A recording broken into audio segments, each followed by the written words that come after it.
crispy.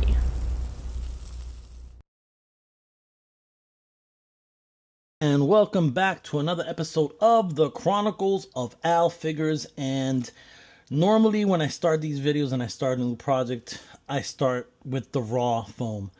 The last couple of weeks have just been so hectic, and it was capped off by my Gmail account getting hacked into last weekend and me losing my YouTube channel. So this episode may be on my new YouTube channel, or maybe I would have gotten back my old one. I'm in talks with YouTube support over on X to try to figure it out. It's been just this, I swear it feels like just this circle of frustration dealing with it. I'm trying to explain it the best I can. I don't think they're understanding it. Anyway, in the process of all that, whenever things in life get a little hectic or a little busy, I always fall back on just creating art. And creating art is not something, it's something that when I was a graffiti artist, there was no social media like it exists today. So it was just something you did to kind of wash away your stress, to just take your mind off of things and put it on something else. So in this case, I just kind of dove into this one, and I was just taking pieces to work with me.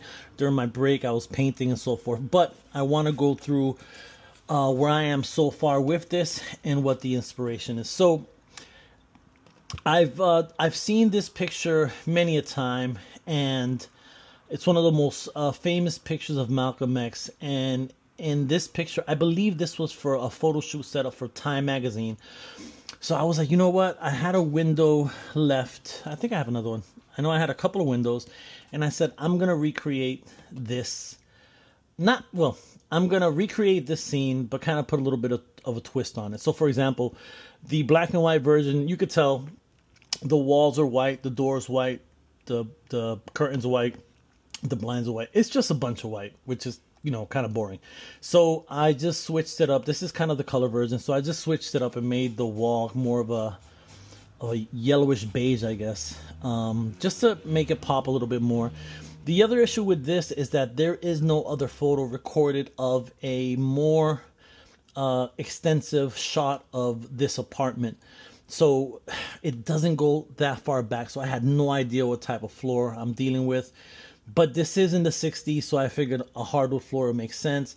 Made this floor a little lighter than the other dial that I created recently that had a hardwood floor as well. So what we have here is a dollhouse window, so the prefab window.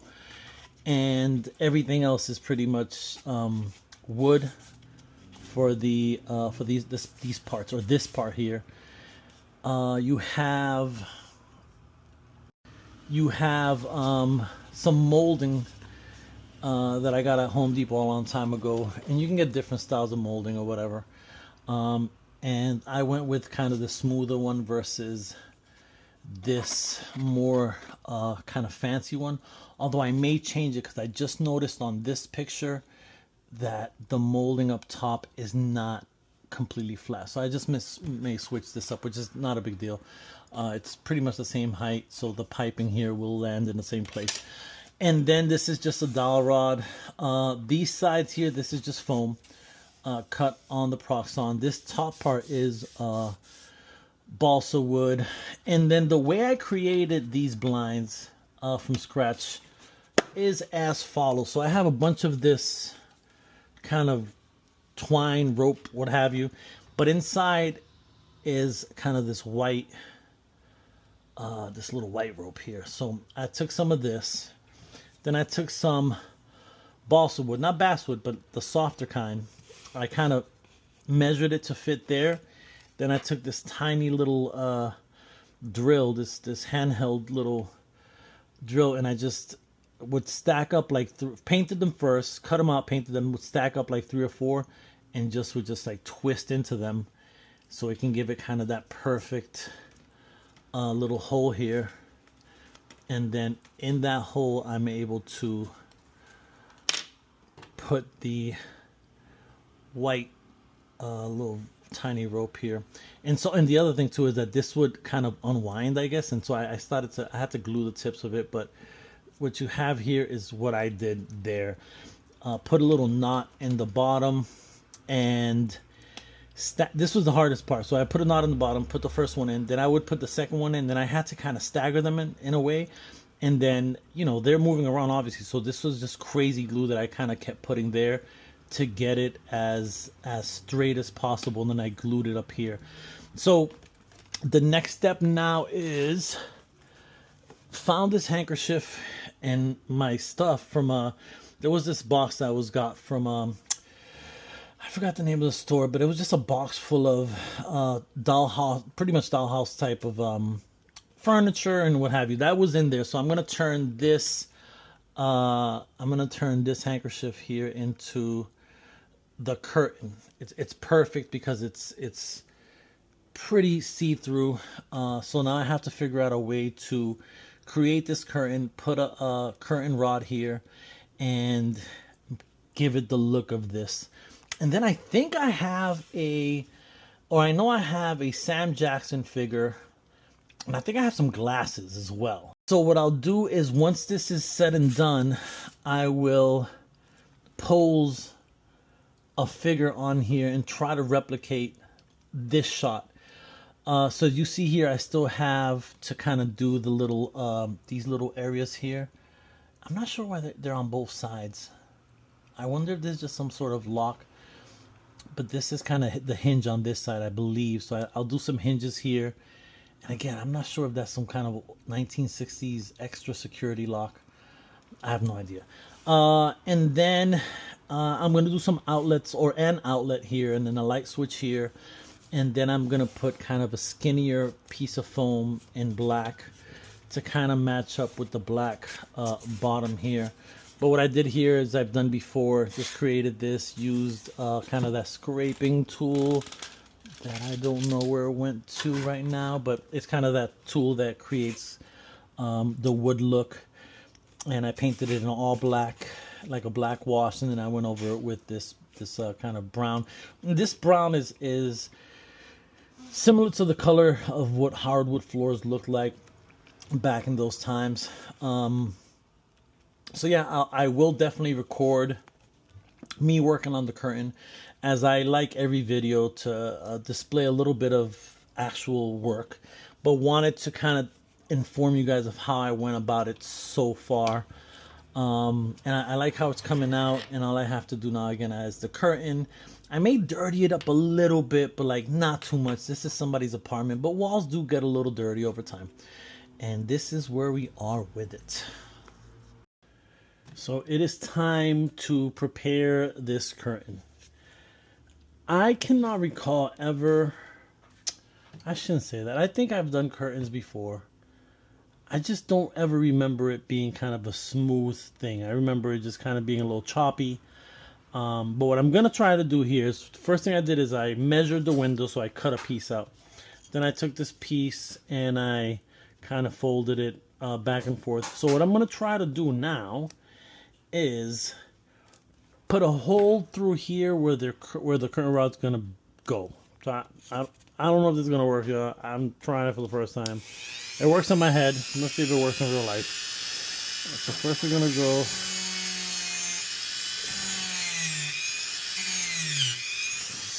And then I am going to, and if you guys don't know, this is the Dremel 2000, or excuse me, 200.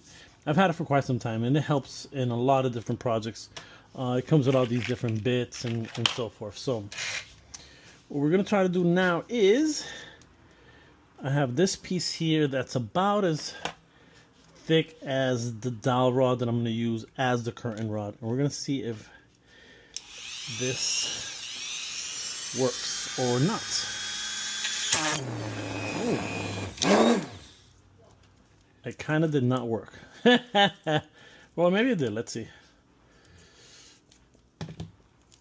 So, the curtain itself, let me see here.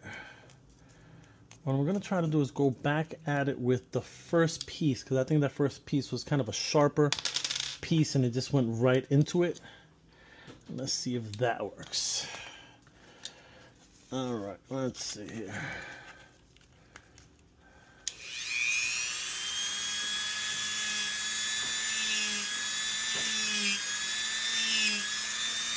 Turn it around. Do the same thing from the other side.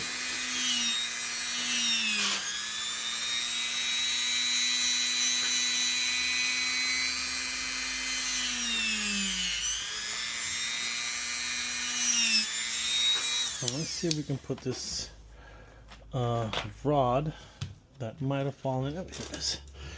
See if this will go through, and if it does, we'll be in, I think, some good shape. But maybe not. Let's see. Alright, so the dowel went through. Now we can take this piece off. And we'll see how it looks once that's said and done.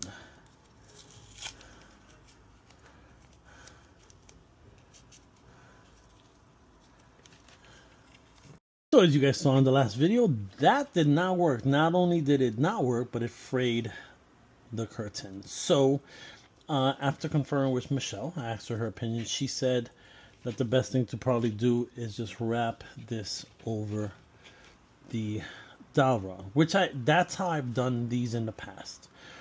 And I kind of guess I wanted to be a little fancier and just kind of do it that way. But I also remembered that this is a 1960s diorama. So curtains didn't look like this in the 60s.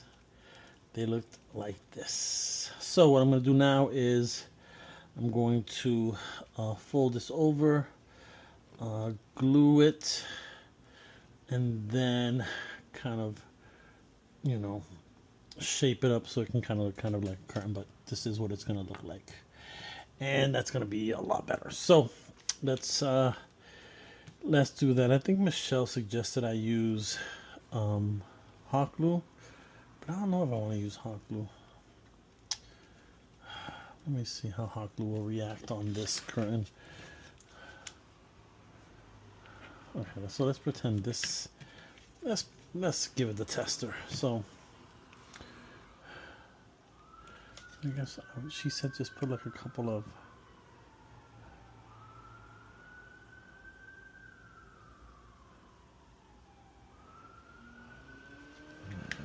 And then, nope, not the stick. Roll it over.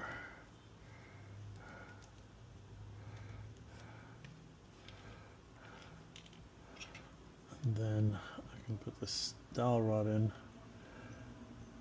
last.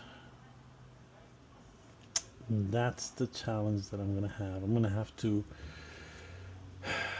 I don't know. I think I'm going to work with, instead of this, I'm going to work with the with tacky glue, because I feel like tacky glue is going to give me a better result, and it gives it more flexibility, so I can kind of adjust it. With this one, it's just going to glue instantly, and once it's done, it's done. And this is kind of the last. I think I have. I don't know. Excuse me. Maybe no. I think that would. Yeah. This is kind of the last piece. So I'm just gonna. I'm gonna go with my instincts, which is to say to use tacky glue, and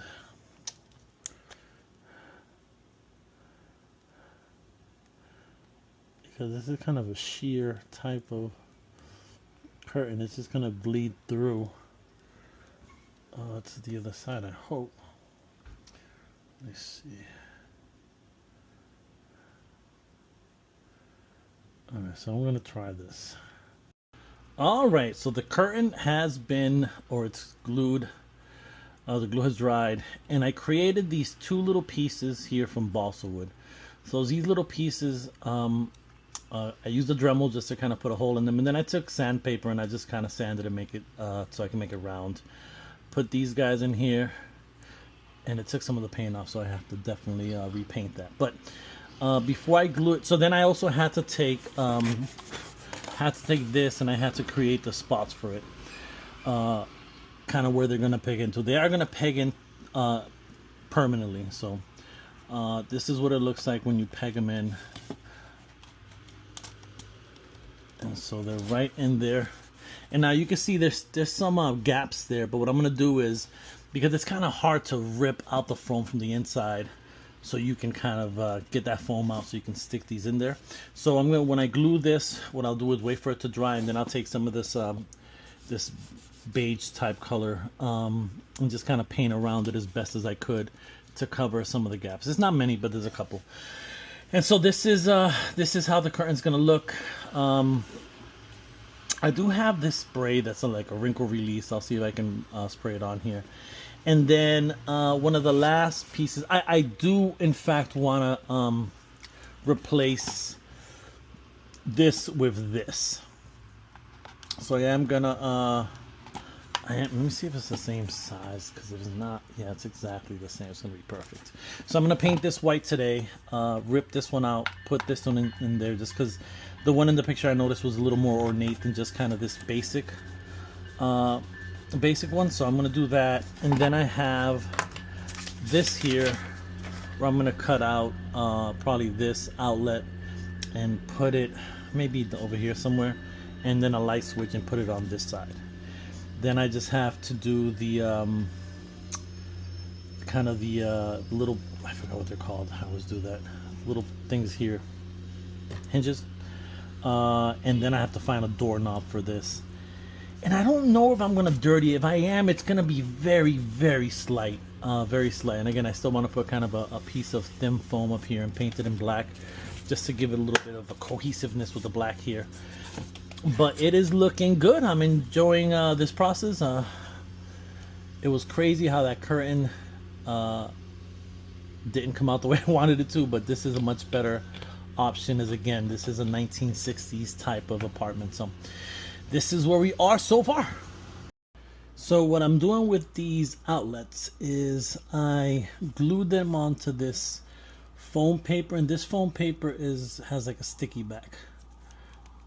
So what I'm gonna do now is, first of all, get my homie Daredevil here, so we have a good idea of height for the light switch. And we're going to take the backing off, use these little, and then we're looking right about there. And we get that as straight as we could.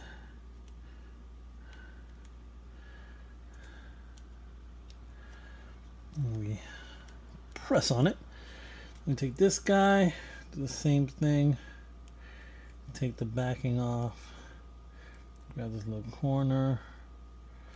I'll do it a little bit to the right here.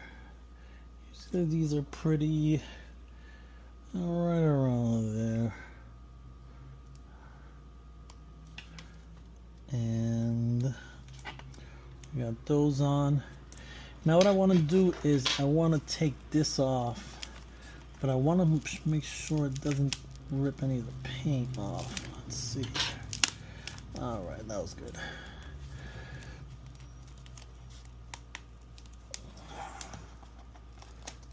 Okay, so this is off, and then we have the other one we painted. And what we'll do is we'll put some regular tacky glue. I always like to give it the two different glues, because as I've mentioned before, if this is in a hot environment, the glue gun could kind of soften. This can slide off. So what we're going to do is some in the middle here, the end. And we're going to put this here where the other one was. Make sure we adjust it correctly.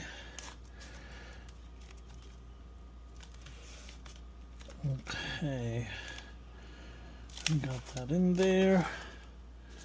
Looks good. And then we painted this piece. It should be dry by now. Let me see. Yeah, it's fairly dry. So what we're gonna do is do the same technique. We'll put a little bit of tacky glue. And we'll put a little bit of the hot glue.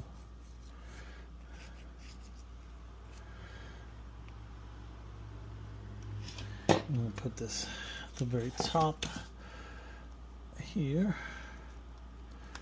and just kind of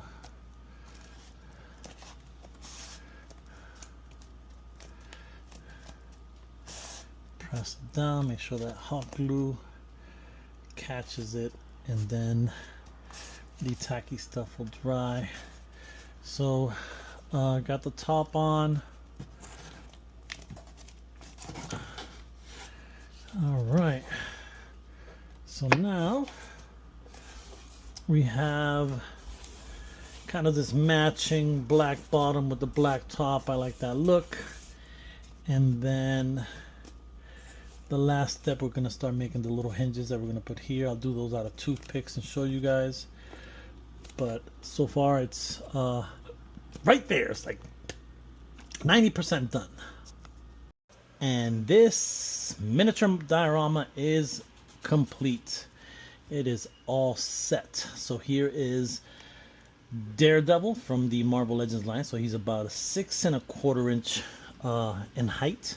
So let's take him out so we can get a closer look here. So came in last night with the toothpicks, just chopped these down, and as you can see I slid a little line in them, kind of sawed in a line so you can kind of tell that it's a hinge on a door. We got a doorknob on, we have a little lock latch on. You guys saw me put the electricity outlet and the light switch on. The curtain is all set, the blinds are all set, and I went back and put a couple of dirty spots, just as any apartment would kind of get a little, the walls would get a little dirty over time. I didn't want to do it too heavy, so I kind of kept it light. I have this black piece on again, just to kind of give it a little bit of the matching from the top to the bottom here.